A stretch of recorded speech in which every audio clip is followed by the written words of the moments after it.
25 апрель машинаны сдавать еттім. Потому что ақырғы күндері грипп болып қиналып, аренданыкын эле араң чыгарып, қазір мен аренданыкын ушинтип иштеп аткам да. Өзүң ооруп турасың кыйналып. Аны иштешиң керек да. Иштегенде ише кыйналып иштегениң аз келгенсип, только өзүңө эчтеке калбайт. Только аренда менен эле газдыкын чыгарасың. Ошон үчүн өзүмө келип жакшылап восстановить этип алайын деп машинаны сдавать этип салдым. Кийинчерээк алам. Там бир айдан кийинби, 20 күндөн кийинби шашпай алам.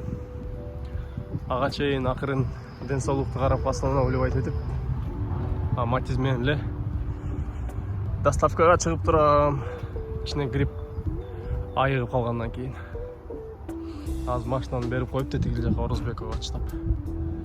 Бычканы бойлоп, Тоолук Молдого чыгып баратам. Тоолук Молдого чыксам, буяктан автобус кетет. Прямой. Ошол автобус менен отуруп алып, акыры проблема жок. Кетип калмай.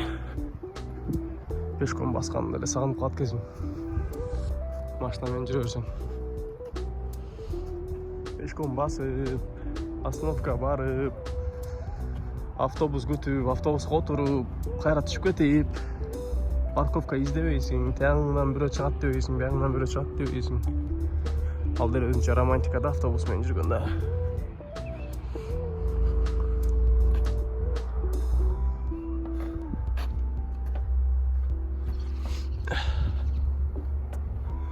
Айлана чөйрө керемет болуп калыптыр, жашыл болуп. Аба таза.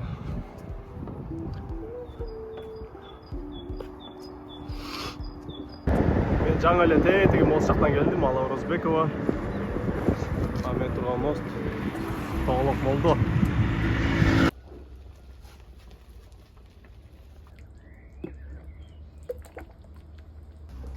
Республиканский больницадагы Московскийдеги жаңы подземный переход экен. I'll have to ask my accountant about that. Жама доставкада коэффициенти күйүп атыптыр азыр. 180, 150 деген коэффициенттер менен 2-3 заказ кылдым да. Үйдөн чыгып баратканда бир 5 коэффициент заказ алгам.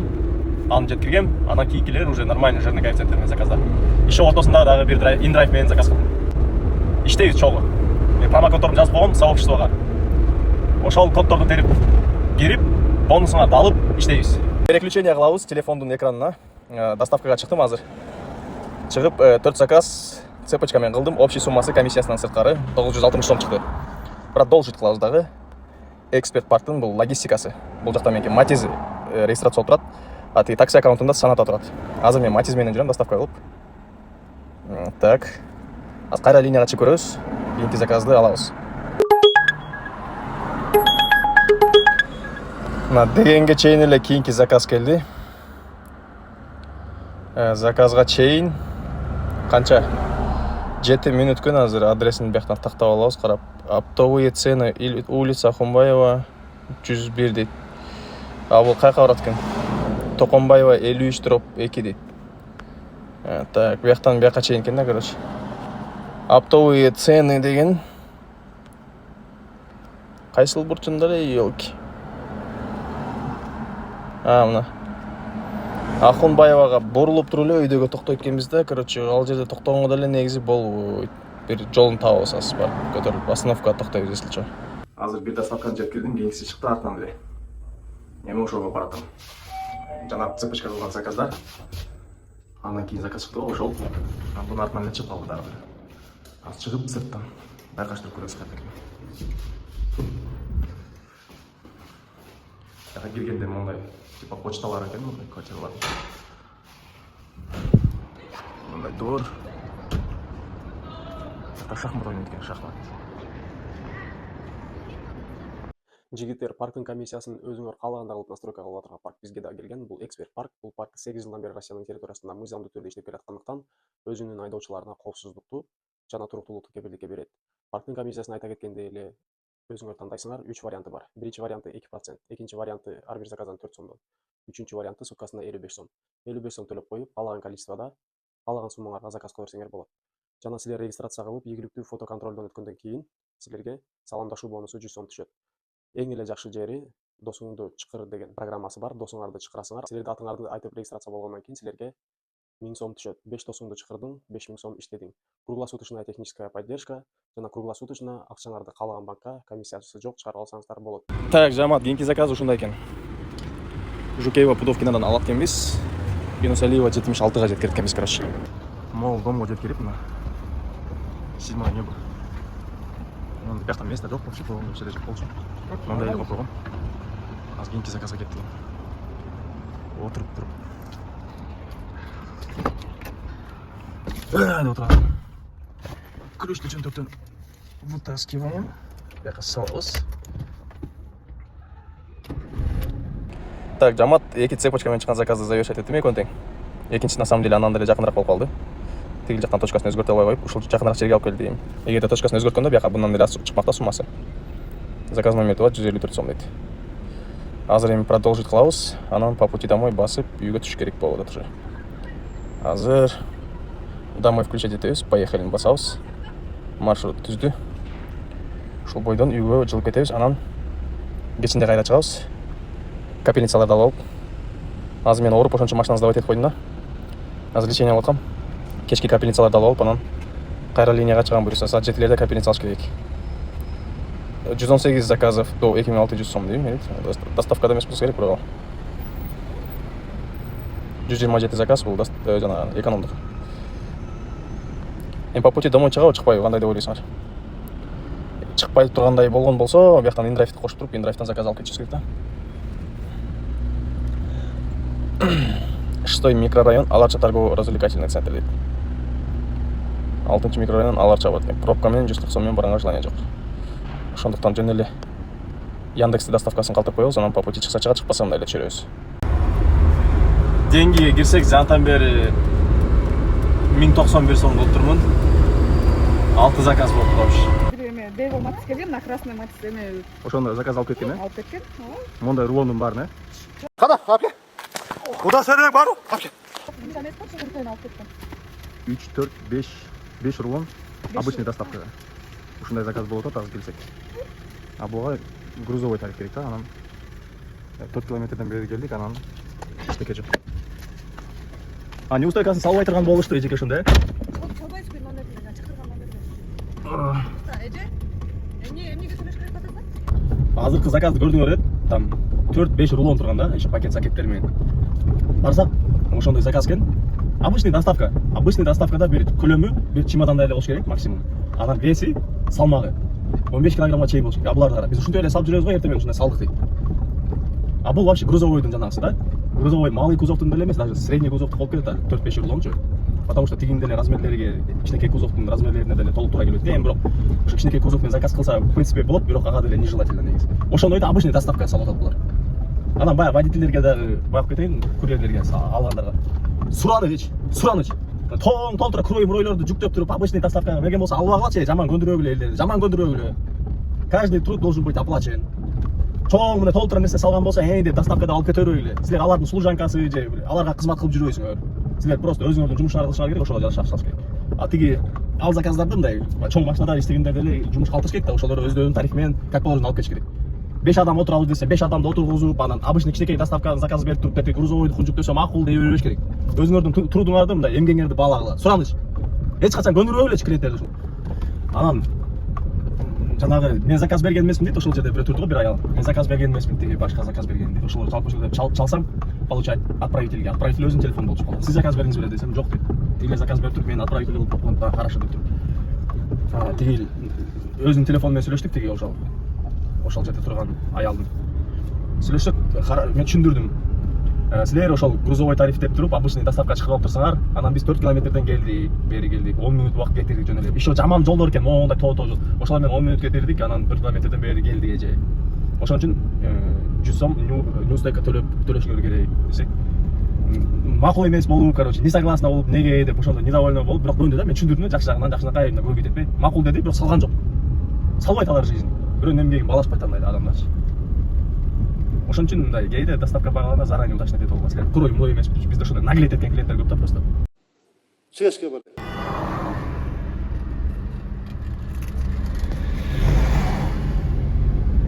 Уже кийинки смена доставка уруп коюп жүрөм.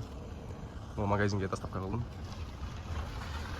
Доставка 241 чыкты. 241 сом. А буга чейин деле 4 доставка кылдым окшойт. Азыр телефон экранына переключение кылып көрсөтөм. Оптовые цены Ахунбаева Советскийден келдим да, бул жака 241 сом менен. Мына телефонду экранына переключение кылдык, 12ден 38 өттү. Мен общий 4 заказ кылып турмун. Акыркы списокко түшө эле окшойт походу. Ахунбаева 12 түшүптүр списокко. Общий комиссиясынан сырткары 805 сом чыгыптыр. 806 сом почти. Кийинки заказды күтөбүз. Коэффициентин 200 максимально күйүп турат. Азыр мага моундай заказ келди. От двери до двери. Юми суши дейт, короче. Выкуп 2920 сом дейт. А Яндексте негизи выкуп жок. Анан эмнеге Яндекс ушундай позволять этчет клиенттерге корпоративный заказдарга тем более. Выкуп мен негизи Яндекс өзү это нарушение правил сервиса дейт выкупту. Анын өздөрү ушинтип выкупка возможность берет да. Азыр мен чалып айтам, бизде выкуп жок, атмен алып салгыла деп. Чалсам алышпай койду, эмне кылсам? Атмен алыш керек да бирдемке кылып. А уже заранее эле на месте басып салсам бар. Радишева 7ден экен да доставка. А еще 5 километр экен ал жака. Ё-моё. Азыр мен атмен кылсам жанагыны алып салам в активности. Заведение нет заказа, бияқта нет заказа, потому что бизде выкуп жок. Заказ отменен. Мына отуруп кийинки заказ чыкты, жанагы атмен кылгандан кийин. Убактысын өзүңөр көрсөңөр болот. Жанагы заказды атмен кылгандан кийин канча өттү. Ошондон кийин эми чыкты заказ. 293 сомдук заказ экен. Беларусь көчөсүнөн Наказык магазинге кириңиз дейт. Ошол жактан Карпинкага барат экенбиз. Ахматбека Сүйүнбаева 123 дроп 1 дейт. Ондай расстоянияга почти 300 сом экен, короче. Мон накта азык дегенден пакет алдым. Эттер экен. Чучук мучук этмет ушундай эле сатышат экен. Эми Карпинкага кеттик бул жактан. Бул пакет до двери экен. Азыр лифтти күтүп турам. Лифт 12-нчи этаждан түшөт экен. Үстүнө. Азыр 6-нчы этажга көтөрүлүш керек, этти көтөрүп. Күн аябай ысык. Абдан ысык. Мен лечением кече бүттү, укол капельницаларды алып кече бүттү. Анан бул жолу толук жакшы болуп, анан буюрса саатаны алып кайра жугушту. Баштайбыз комфорт. Комфорт плюс азырынча доставкада. 6-нчы этаж келдик. 294 сом чыкты. 300 сом которду. Кийинки заказ. Цепочкадан чыгып калган, ошол заказга түшүш керек экен. Бирок ал заказды албаш керек болчу да, мен линиядан чыгып коюшум керек болчу, унутуп калыптырмын. Эми айла жок кылып коем. Эгерде недорак жактан заказ болсо мен алып салам. Заказ бердим эле Кытайдан. Ошол нерселер келиш керек болчу да. Анан 2-3 күндөн бери жеткире алышпай атат. Кытайдан бери бир жумада келген нерсе, бир жумадан бери кайра Бишкектен үйгө жетпей атат. Кытайдан Кыргызстанга Бишкекке бир жумада келип, анан дагы бир жума өттү, вообще 2 жума. Бир жуманын ичинде Бишкектен үйгө жетпей атат дагычы.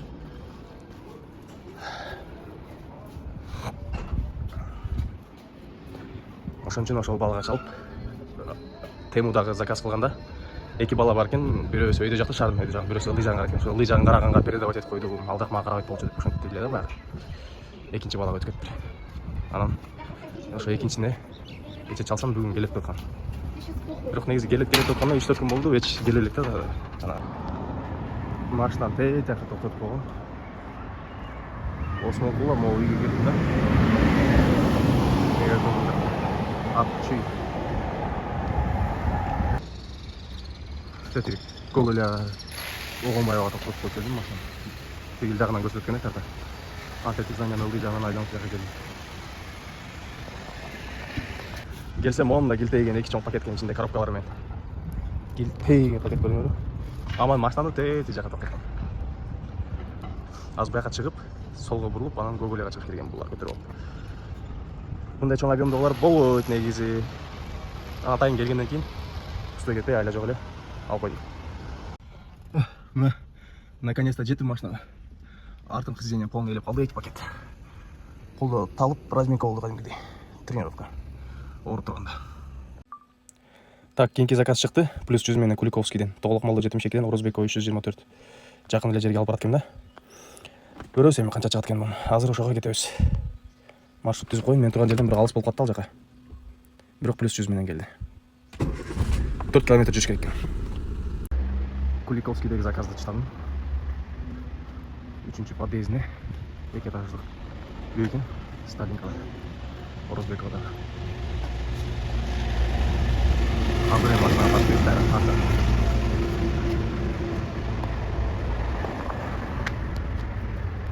Гүрекөменен гүрек жетіп қаласы. Бұл Орозбековада шығын.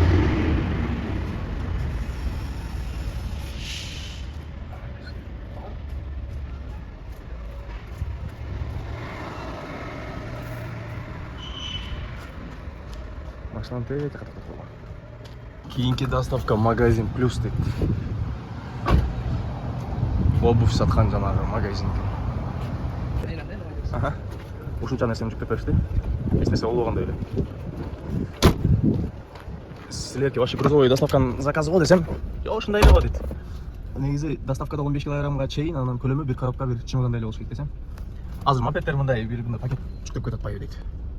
А біздің мопедтермен ішіміз жоқ. Біздікі, короче, автодоставкада обычный 15 килограмм чейін, анан бір чемоданның размерінде болуш керек. А бұлар ушунча жүктеп қойды. Ал барғаннан кейін 100 сомдап плата дейін.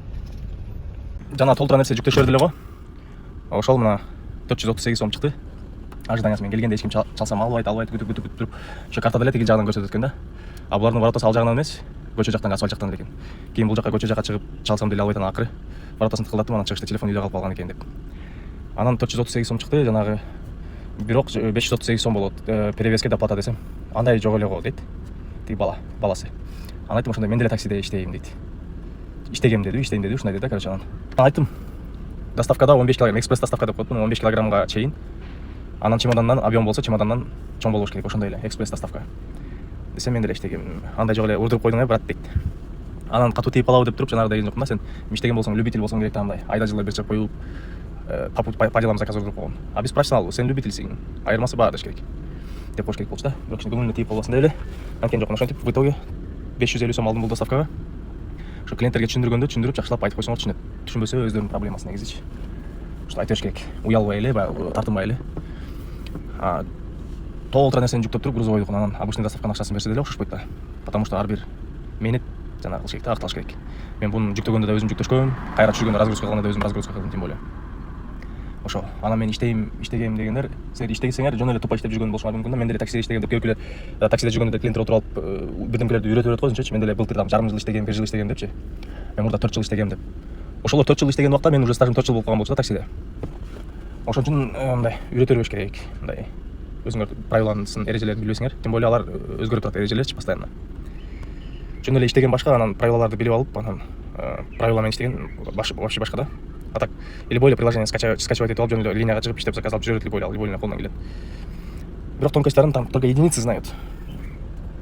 Деп туруп, мындай фотоконтроль селфи өтөбүз.